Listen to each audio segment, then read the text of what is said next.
Hello everyone, welcome to Stocks Galaxy. Let's have a bright investment journey together. So this is my channel on stock markets where I will be sharing my knowledge regarding stock markets with you, helping you with your investment journey. I will be sharing key stocks that you need to invest and key rules that you need to follow. And this video is based upon common misconceptions about stocks and their prices. इस video में मैं discuss करूंगी वो गलत धारणाएं जो हम stocks और उनके प्राइसेस के बारे में अक्सर बना लेते हैं। Misconception number 1, conservative stocks are always safe. So पहली गलत धारणा जो हम बनाते हैं वो ये है कि कंजर्वेटिव स्टॉक्स जो कि हमारी लार्ज कैप कंपनीज के स्टॉक्स हैं वो ज़्यादातर सेफ ही होते हैं, जैसे कि HDFC बैंक हो गया, रिलायंस इंडस्ट्रीज़ हो गया, ICICI बैंक हो गया। लेकिन ट्रुथ क्या है? ट्रुथ है कि conservative stocks do not guarantee safety और stability. Market is dynamic, so anything can happen to any stock.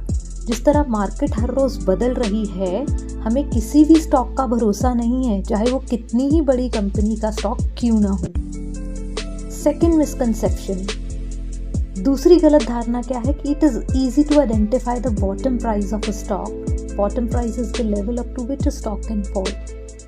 हम ये सोचते हैं कि हम किसी भी स्टॉक का वो मैक्सिमम कितना गिर सकता है ये पता कर सकते हैं, लेकिन ट्रुथ क्या है?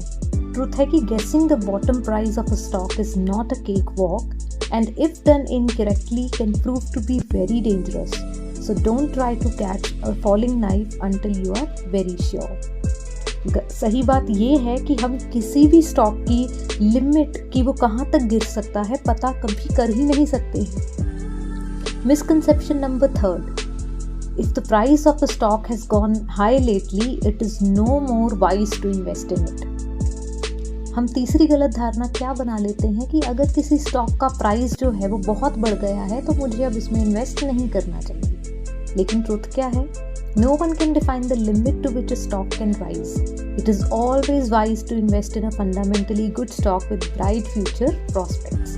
हमें जिस तरह किसी स्टॉक के गिरने का लिमिट नहीं पता है, उसी तरीके से किसी स्टॉक के चढ़ने की लिमिट भी नहीं पता है। तो अगर आपको लगता है कि स्टॉक फंडामेंटली बहुत अच्छा है तो उसमें इन्वेस्ट कीजिए। Misconception number 4, if the stock has gone down it is wise to invest in it.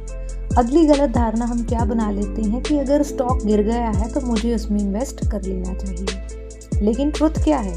Truth ये है कि just because the stock price is fallen it is not wise to invest in it. What holds importance is the fundamentals and business of the company. सच ये है कि अगर stock का price गिर गया है तो ज़रूरी नहीं है कि उसमें इन्वेस्ट कर दिया जाए।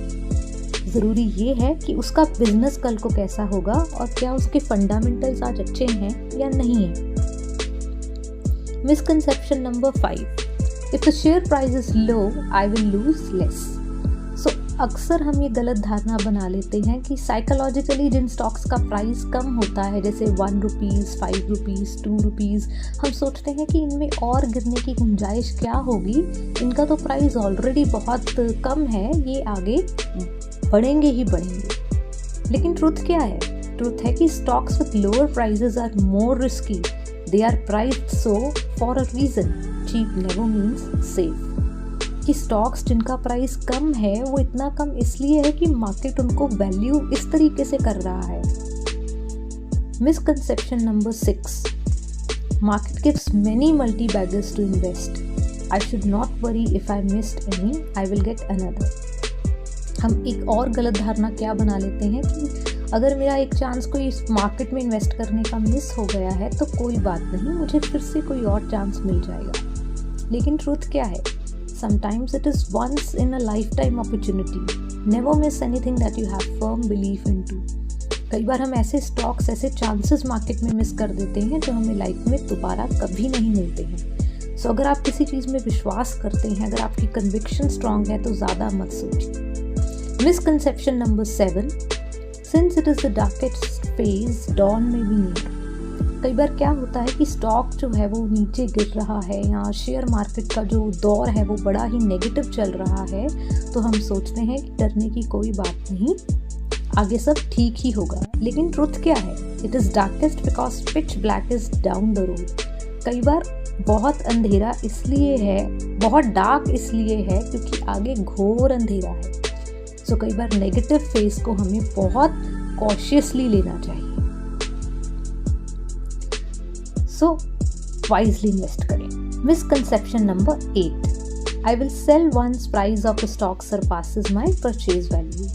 अगली मिसकंसेप्शन हम क्या बनाते हैं कि जैसे ही स्टॉक आपको पता भी लग गया है कि आपने गलत इन्वेस्ट किया है, लेकिन आप वेट करते हैं कि अगर स्टॉक मेरे परचेज प्राइस तक जाएगा या उससे ऊपर जाएगा मैं तभी बेचूंगा। लेकिन ट्रुथ क्या है? It is always wise to accept your mistake timely and book losses when they are लो।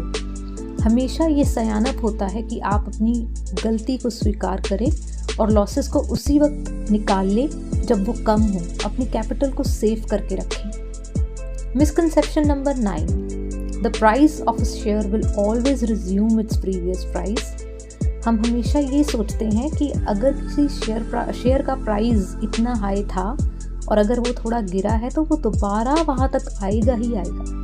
लेकिन ट्रुथ क्या है? There is no guarantee that the stock that has fallen in price will get back to its previous price.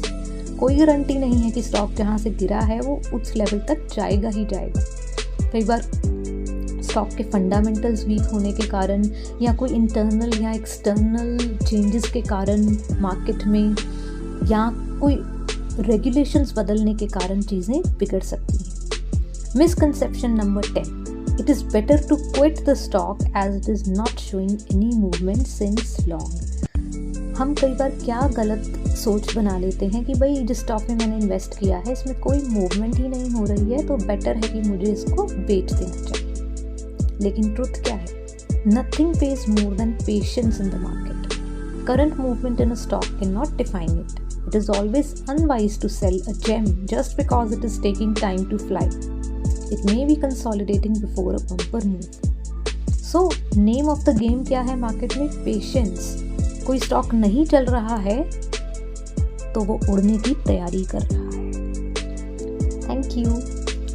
So, I especially thank Peter Lynch for unveiling these myths, and I request all my audience to please subscribe the channel if you have learned something from this video and you feel that it is worthy of getting subscribed. So viewers, please do not go without subscribing my channel, and I would love to have your comments, your advices so that I can come up with better videos next time. Thank you.